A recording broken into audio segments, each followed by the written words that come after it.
have seen a lot of pastors start to wake up and say, oh, we need to get a professional in here. I can't just do this on my own. Congregations are inviting therapists to come in and talk. And I think that is beautiful, especially when it comes to couples retreats and couples work.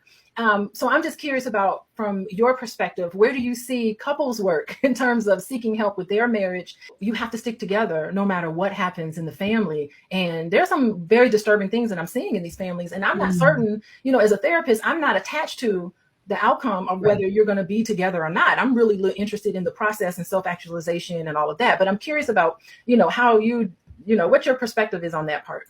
Okay. Well, one, I want to say I commend the pastors that you have seen, the couples that have gone to pastors where they actually have said, hey, we need some support, because there are limits to pastoral counseling, and biblical advice is wonderful, is necessary. But at some point we do have to say, we need a referral out. We've got to get some professional help here. And I think one of the main things to remember is, yes, the family structure is sacred. Couples are sacred. Marriage is sacred. However, in an attempt to honor God, you can't look at manipulation, abuse, coercion, any of those things and say, okay, but under no circumstances can you split, because this is not healthy for the person.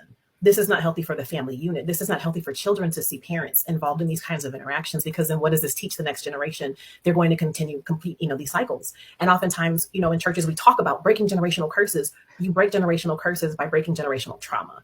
And you understand generational trauma by doing the work and digging in and saying, you know what, this was dysfunctional. Just because I learned it, it didn't make it right. And just because we continue to practice this, it didn't make it right. And then you choose to do something differently based on the education you receive. And oftentimes that comes in therapy.